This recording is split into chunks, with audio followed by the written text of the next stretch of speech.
Kidney শরীরের কোথায় থাকে আর কিডনির কাজ কি কি? কিডনি কোথায় থাকে ব্যাপারটা হয়তো অনেকেই জানেন। কিডনি কিন্তু একটা খুব ইম্পর্টেন্ট অর্গান। শরীরে আমরা কতগুলো অর্গানকে বলি ভাইটাল অর্গান। ভাইটাল অর্গান কথাটার মানে হচ্ছে যে অর্গান কাজ না করলে আপনি বাঁচতে পারবেন না। যেরকম ব্রেন, যেরকম লিভার, যেরকম হার্ট, সেরকম কিডনি। যে আমাদের জীবনে তো বহু অভ্যাস আবার বদভ্যাস আছে। আমি আপনাকে জিজ্ঞেস করছি যে কোন কোন অভ্যাসগুলো জীবনে মোটামুটি মেনটেন করা উচিত আমাদের এই বৃক্ক বা কিডনি তাকে ভালো রাখতে গেলে।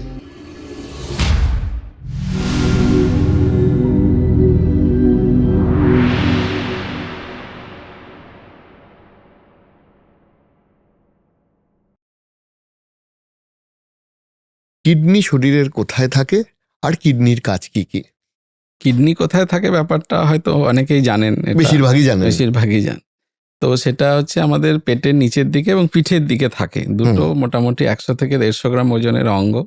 এই দুটো অর্গান জাস্ট অলমোস্ট সিমেট্রিক্যাল, একই রকম দেখতে দুটো অর্গান থাকে এবং তার অ্যাসোসিয়েটস হিসাবে থাকে কিছু পাইপস, টিউবস, স্টোরেজ ট্যাঙ্ক, যেরকম আমাদের যাদেরকে বলে ইউরিন ব্লাডার, যেখান থেকে একটা ইউরিন তৈরি হয় এবং বেরিয়ে আসে।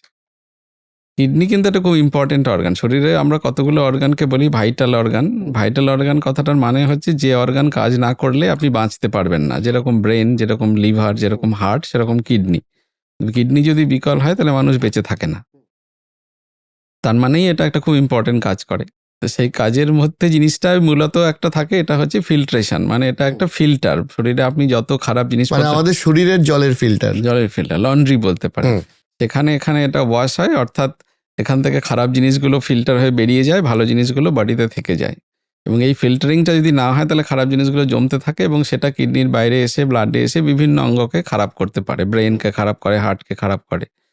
দ্বিতীয় যে কাজটা এটা করে, এটা শরীরে জলের মাত্রাটা ভীষণভাবে নিয়ন্ত্রণ করে। আমরা তো বিভিন্ন সিজনে আমাদের টেম্পারেচার এক এক রকম, এক এক মানুষ এক এক রকম ঘামেন, কিন্তু তাদের শরীরের মাত্রাটাকে মেনটেন করে কিডনি, যে কতটা জল শরীরে থাকলে সেটা অপটিমাম, সেটা হলে তার সমস্ত শরীরটা ঠিকভাবে সচল থাকবে। আর কাজ করে এটা শরীরে অ্যাসিড বেস, আমরা বলে থাকি অ্যাসিড বেসের মাত্রা, যেটার উপর প্রত্যেকটা সেলের ফাংশন ডিপেন্ড করে, সেই জিনিসটা কিন্তু মেনটেন করে কিডনি।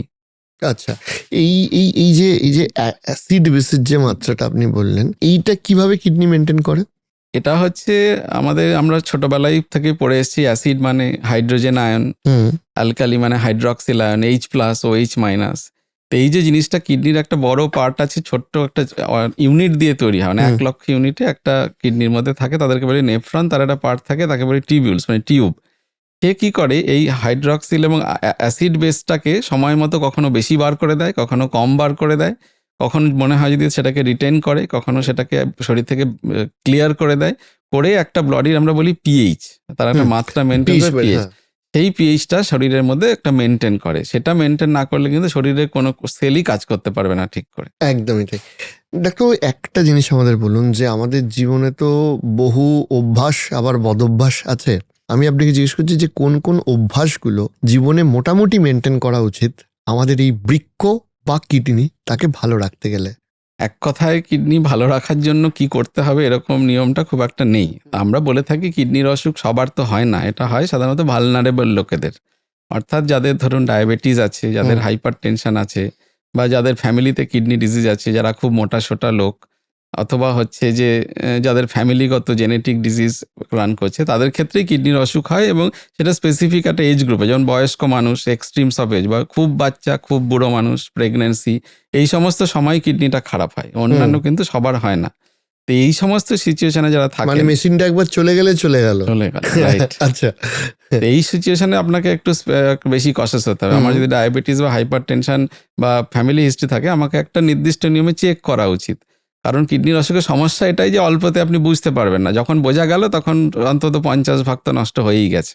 আচ্ছা, তো সেই জন্য যদি আপনি ভালনারেবল হন তাহলে আপনি চেক করান। এটাই হচ্ছে সবচেয়ে বড় অভ্যাস, ভালো অভ্যাস কিডনির অসুখকে তাহলে আর্লি ধরা যাবে, মানে একটা নির্দিষ্ট সময় অন্তর অন্তর চেক করে নেব। চেক করে। এবার আপনি একটা কথা বলুন, এটা কি ওই বডির যে রুটিন চেক আপ হয় 6 মাস অন্তর অন্তর সেরকম, বা নাকি কতদিন অন্তর অন্তরই চেক আপ করাটা উচিত? এটা সাইন্টিফিক্যালি দেখা গেছে, যাদের ক্ষেত্রে প্রথমবার টেস্ট করে কোনো গন্ডগোল পাওয়া যায়নি তাদের বছরে একবার টেস্ট করলেই ঠিক আছে। আর যাদের প্রথমবার চেক করে কিছু গন্ডগোল পাওয়া গেছে সামান্য, তাদের প্রতি 6 মাসে চেক করা উচিত।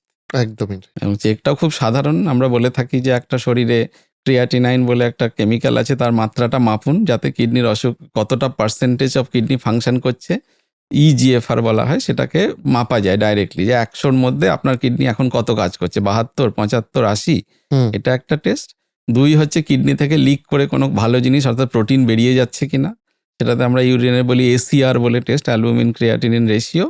আর একটা সময় যদি দরকার হয় একটা আলট্রাসোনোগ্রাফি। সো 3টে মিলিয়ে খরচ আপনার খুবই কম। হুম তো সেইটা হেলথ চেক আপের তুলনায় অনেক কম, কিডনি চেক আপ। হুম তো সেইটুকু বছরে একবার করলেই অনেকখানি ভালো অভ্যাসের মধ্যে আপনি এসে পড়লেন।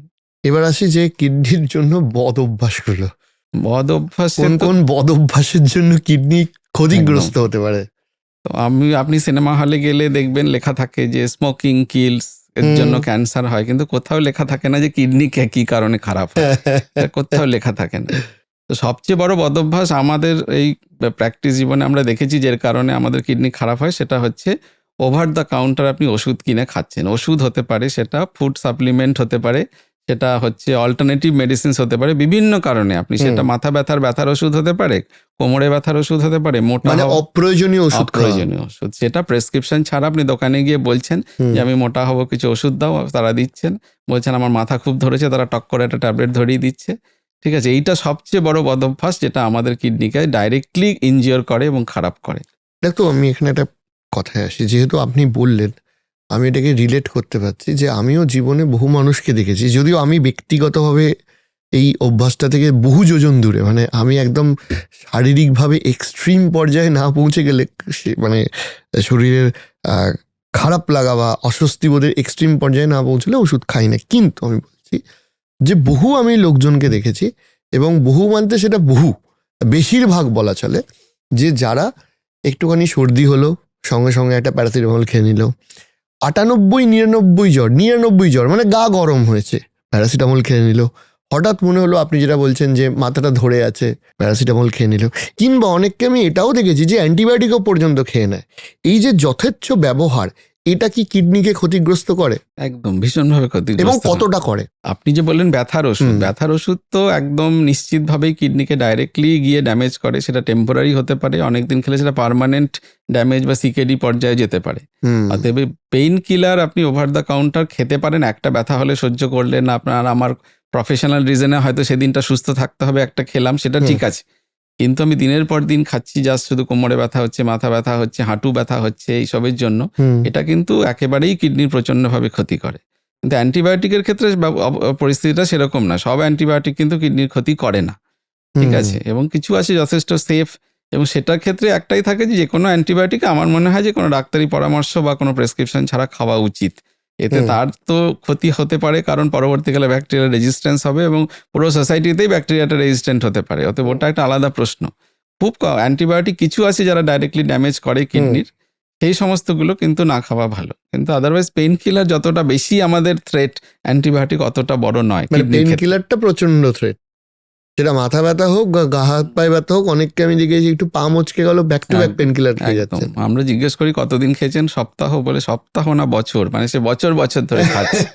স্কুলের দিদিমণি তাকে আমি আমি আমি এরকমও দেখেছি যে অনেকে এটা মনে করেন যে অ্যালোপ্যাথি পেন কিলার খাচ্ছি না, আমি আর প্রোডাক্টের নাম বলছি না, এ দিয়ে নাম, হোমিওপ্যাথি একটা পেন কিলার খেয়ে নিচ্ছি, তো এইগুলোও কি প্রভাব ফেলতে পারে?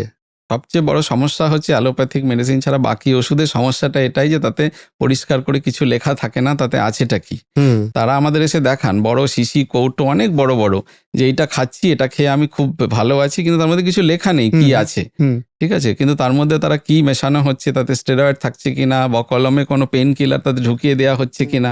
কারণ যেরকম ইনস্ট্যান্ট অনেকের ক্ষেত্রে আমরা দেখতে পাই, তো শারীরিক চেহারার পরিবর্তন হয়েছে, বুঝতে পারি আমরা যে তার মধ্যে কিছু নিশ্চয়ই মেশানো আছে। তো যাতে কিছু লেখা নেই যে কি হবে, সেটা ভালো মন্দ আপনি বুঝবেন কি করে, হুম তাই না? তো সেটাকে খাবার আগে তো চিন্তা করা। রেগুলেশনের অভাব। একদম। তাতে হয়তো বড় জোর লেখা আছে এত ক্যালোরি আর এত একটু প্রোটিন, কিন্তু জিনিসটা আছে কি? এটাও কিন্তু ব্যাপার আছে, অনেকেই মনে করেন যে হোমিওপ্যাথি খেলে তাতে কোনো সাইড এফেক্ট নেই, মানে অ্যালোপ্যাথির একটা বদনাম আছে যে এটার প্রচুর সাইড এফেক্ট আছে। এটা তো ঠিকই, আমি অ্যালোপ্যাথি ডক্টর, আমার আর ডাক্তার, আমার অত কিছু বলা উচিত না। হোমিওপ্যাথি একটা পরীক্ষিত জিনিস। তবে আমরা দেখেছি যদি কোনো হোমিওপ্যাথিক ডাক্তার তিনি পরীক্ষা নিরীক্ষা করে নিজের বিবেচনা অনুযায়ী ওষুধ দেন, হুম এবং হচ্ছে যে সেই ক্ষেত্রে তার কিন্তু খুব একটা অসুবিধে নেই তাতে। ঠিক আছে, কিন্তু যদি আমরা দেখা যাচ্ছে তিনি আদপে হয়তো হোমিওপ্যাথিক তার সেরকম ট্রেনিং নেই, তিনি প্র্যাকটিস করছেন এবং তার ওষুধটার মধ্যে অত পিওরিটি নেই, সেক্ষেত্রে কিন্তু অসুবিধা হওয়ার সম্ভাবনা খুব বেশি আছে। আমি আমি আপনাকে আরেকটা বিষয় আসি, সেটা হচ্ছে যে আমি যখনই দু একজনের সাথে কথা হয়েছে যে নেফ্রোলজিস্টের কাছে যাচ্ছি, তখন একটা কোশ্চেন কমন এসছে, এটা সাধারণ মানুষের কোশ্চেন, জনতার কোশ্চেন বলতে পারেন। সেটা হচ্ছে, দিনে কত গ্লাস জল খেলে কিডনি ভালো থাকে? এটা আমাদেরও অনেকে জিজ্ঞেস করেন যে কতটা জল খাওয়া উচিত। তো এটার কোনো নিয়ম নেই আর কি, যে কিরকম ধরুন আমরা এই যে এসি ঘরে বসে কথা বলছি, সারাদিন এসিতে থাকছি, আমাদের জন্য 1 লিটার থেকে 1.5 লিটার জল খেলেই যথেষ্ট। ঠিক আছে, যিনি হয়তো কিছুটা অফিসে কাজ করেন অথচ নন এসিতে থাকেন, তার জন্য 2-2.5 লিটার ঠিক আছে। যিনি বাইরে বাইরে ঘোরেন তার ক্ষেত্রে 3-3.5 লিটার, অথবা যিনি ট্রাফিক পুলিশ যাকে সারাদিন থাকতেই হচ্ছে পারে, তার তো 5-6 লিটার জল খাওয়া উচিত। কিন্তু ধারণাটা এই যে বেশি জল খেলে কিডনি বেশি ভালো থাকবে, এটা কিন্তু একদমই ঠিক না। এটা ঠিক 1-2টো সিচুয়েশনে, যদি আপনার কখনো কিডনির ইউরিন ইনফেকশন হয় ঘন ঘন, অথবা কিডনিতে স্টোন হয়, তাদের ক্ষেত্রে জল বেশি পরিমাণে খাওয়া উচিত।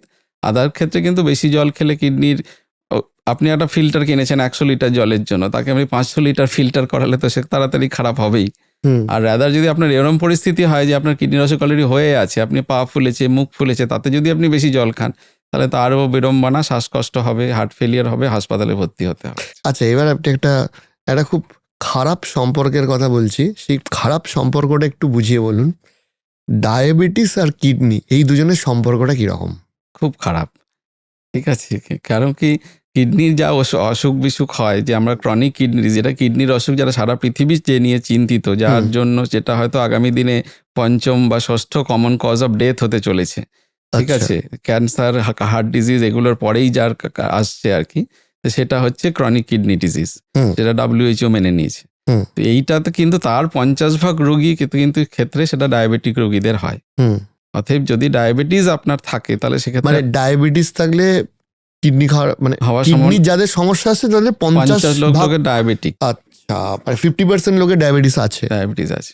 আর যদি বলেন ডায়াবেটিস আমার আছে, আমার কতটা কিডনি খারাপ হওয়ার সম্ভাবনা, সেটা যদি আপনি বলেন 5 বছরের ডায়াবেটিস, তাহলে সেক্ষেত্রে সংখ্যাটা হয়তো 10-20% হতে পারে।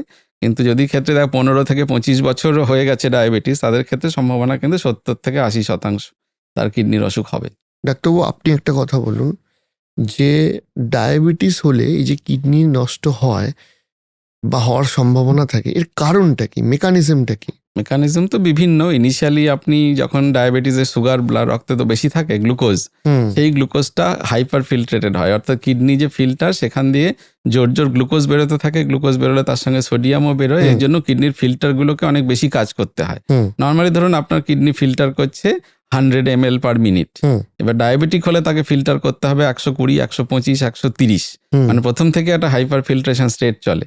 এটা হলে কিছুদিন পরে কিডনির ওই ইউনিটগুলো বড় বড় হয়ে যায়, মোটা মোটা হয়ে যায়, এবং তারা যে ফিল্টারিং ফাংশনটা নষ্ট হয়ে যায়। তখন ইউরিন দিয়ে প্রোটিন বেরোতে শুরু করে, এবং প্রোটিন বেরোলে প্রোটিনটা যখনই বেরোতে সেটা আরও ফার্দার ড্যামেজ করতে শুরু করে, এবং আলটিমেটলি কিডনির কিছু কিছু জায়গাগুলো নর্মাল টিস্যুটা রিপ্লেস হয়ে যায় ডেড টিস্যু দিয়ে। এইগুলো মিলিয়ে কিডনিটা খারাপ হয় আর কি। এছাড়াও কিডনি রোগীদের ধরুন আরও কিছু থাকে, এদের মোর প্রোন টু ইনফেকশন। সাধারণত কিডনির ইনফেকশন সব মানুষের হয় না, কিন্তু ডায়াবেটিক রোগীদের খুব হয়। তারপরে এদের ক্ষেত্রে ধরুন কোলেস্টেরল অনেক বেশি থাকে, কিডনির ব্লাড সাপ্লাই কমে যাওয়ার সম্ভাবনা অনেক বেশি। তো এইগুলো কিছুটা মেকানিক্যাল রিজন, কিছুটা কম ব্লাড সাপ্লাইয়ের জন্য, আর কিছুটা একটা ইনফ্লামেশন আমরা বলি, কিডনির মধ্যে একটা অল্টার্ড অ্যাটমসফিয়ার তৈরি হয়, অন্যরকম পরিবেশ, যে পরিবেশে একটা অনেক কেমিক্যাল তারা ইনভাইটেড হয়, এসে কিডনির ভেতরগুলোকে ড্যামেজ করে। একটা কনসেপশন থাকে, সেটা হচ্ছে এই যে ডায়ালাইসিস হয় বহু লোকের, কখন মানে কিডনির কোন সমস্যা বা কোন স্টেজ থেকে পেশেন্টদেরকে ডায়ালাইসিস করতে হয়, বা ডায়ালাইসিসের আপনাদের মেকানিজমটা কি? মানে কিডনি আমরা বলেছি এটা হচ্ছে একটা ফিল্টার, নেচারের তৈরি ফিল্টার, যে ভালো জিনিসকে রাখে, খারাপ জিনিসকে বার করে দেয়। কিডনির ফাংশন মাপা হয় হচ্ছে একটা মেজারমেন্ট আমরা বলি GFR দিয়ে, এবং সেই GFRটা সাধারণত নর্মাল লোকেদের 80-100 এরকম থাকে। এবার এটা যখন কমতে কমতে 15-র নিচে চলে আসে, তখন আর লাইফ সাস্টেন করা যায় না, কিছু সাপোর্ট আপনি বাইরে থেকে না দিলে। তখন প্রয়োজন হয়ে পড়ে এই ন্যাচারাল ফিল্টারটা জায়গাটা আর্টিফিশিয়াল ফিল্টার দিয়ে বডিটাকে পিউরিফাই করতে হবে। ঠিক আছে, আচ্ছা। তো সেইটার নামই হচ্ছে ডায়ালিসিস। এখানে শরীর থেকে আপনি ব্লাড বার করলেন, একটা ফিল্টারের মধ্যে সেটা ওয়াশ হলো, অর্থাৎ পিউরিফাই হলো, আবার ব্লাডটা শরীরে ঢুকে গেল। সেটা করলে মানুষ 2-3 দিন ভালো থাকবে, আবার তাকে করতে হবে, আবার 3 দিন ভালো থাকবে, আবার করতে হবে, এইভাবে করে করে যেতে হবে। ওই যে সপ্তাহে সপ্তাহে ওই জন্য ডায়ালিসিস ডায়ালিসিস করতে হয় 2 বার বা 3 বার করে। এটাকেই আমরা বলি হচ্ছে ডায়ালিসিস, অর্থাৎ ফিল্টারের কাজটা একটা মেশিন দিয়ে করানো হচ্ছে, হুম। সেটাকে ডায়ালিসিস বলা হয়। যেটা দরকার তখনই, যখন আপনি শুধু ওষুধ দিয়ে বেঁচে থাকবেন না, ঠিক আছে, তখন সেটা হচ্ছে দরকার আমাকে একটা অ্যাডিশনাল সাপোর্ট, যে আমাকে বাঁচিয়ে রাখতে পারে। আমরা খুব ফরচুনেট যে এই ধরনের জিনিস হার্ট ফেলিওর বা লিভার ফেলিওর বা ব্রেন ফেলিওরের জন্য নেই, কিন্তু কিডনির জন্য এরকম একটা সিস্টেম আছে, যেটা কিডনি সম্পূর্ণ বিকল হয়ে গেলেও আপনাকে আমাদেরকে সবাইকে কিছুদিন পর্যন্ত বাঁচিয়ে রাখতে পারবে।